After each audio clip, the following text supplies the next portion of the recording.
अरे रानी, ओ रानी, सो रही हो क्या अभी तक? रानी की जेठानी जोर जोर से चिल्ला रही थी घर के आंगन में खड़े होकर। रानी यानी मैं। तभी मैं भागती हुई अपने कमरे में निकली और बोली, दीदी आ गई मैं। जेठानी बोली, रानी तुम्हारा नाम रानी है, तुम रानी नहीं हो। मैंने तुम्हें रात में ही समझाया था कि सुबह को जल्दी उठ जाना, तुम्हारी मुंह दिखाई की रस्म है। मैंने बोला कि दीदी रात को नींद ही नहीं आई, जगह नहीं नहीं है। और मन में थोड़ा डर था कि सुबह आंख नहीं खुली तो। रजनी दीदी हंसती हुई बोली, रानी मेरी प्यारी देवरानी, जल्दी से घूंघट कर लो, अगर माँ जी आ गई तो हंगामा हो जाएगा।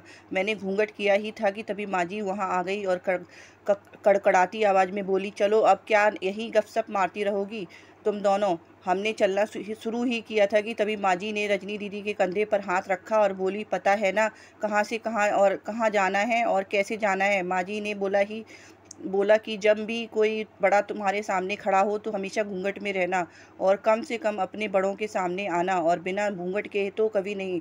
रजनी दीदी कुछ बोली ही नहीं, बस अपना सर हिलाकर हाँ बोल दिया। मैंने भी बस अपना सर हाँ में हिलाया।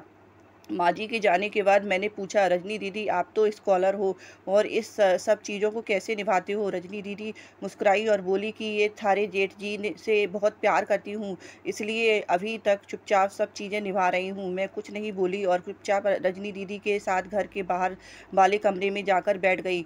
वहाँ पर एक पड़ोस की आंटी जी बैठी थी। वो बोली कि यह कैसी बहू है, ससुर जी सामने खड़े हैं और यहाँ बैठी है, मुझे कुछ समझ ही नहीं आया। मतलब रजनी दीदी बोली कि आंटी जी अभी नई बहू है, यहाँ के रीति रिवाज सीखने में थोड़ा समय लगेगा। रजनी दीदी मुझे वहाँ से उठाकर मेरे कमरे छोड़ गई। 6 महीने यूं ही छोटी छोटी चीज़ों से बीत गई। फिर एक दिन राहुल के साथ साड़ी लेने गई। राहुल का फ़ोन आया और वो दुकान से बाहर बात करने चला गया। साड़ी की दुकान पर एक बेधड़क होकर साड़ियाँ देख रही थी। तभी साथ में बैठे हुए अंकल जी खांसे और एक बार फिर से, 2 बार, फिर 3 बार। मैंने साड़ी वाले भैया से बोला, भैया इन अंकल जी को पानी दे दो, बहुत खांसी हो रही है इन्हें।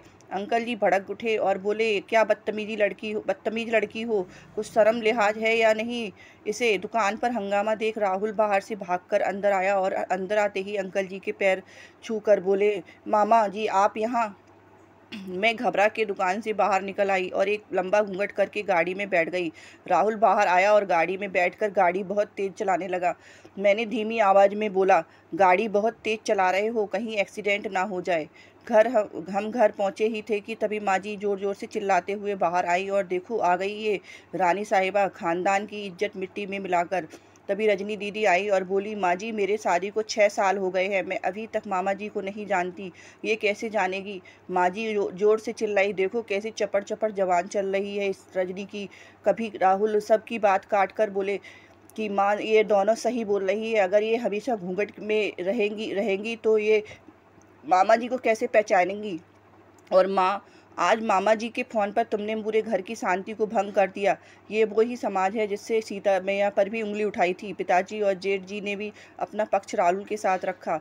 माँ जी थोड़ी देर सोचने के बाद वापस रजनी दीदी और मेरे पास आई और बोली कि तुम दोनों को अपनी मर्यादा पता है, मुझे उम्मीद है कि तुम कभी भी मेरा सिर शर्म से नीचे नहीं झुकने दोगी। हम एक ही परिवार के सदस्य हैं, हमें हमेशा साथ रहना है, अच्छा वक्त हो या बुरा वक्त, हर सदस्य को अपनी मर्यादा पता है।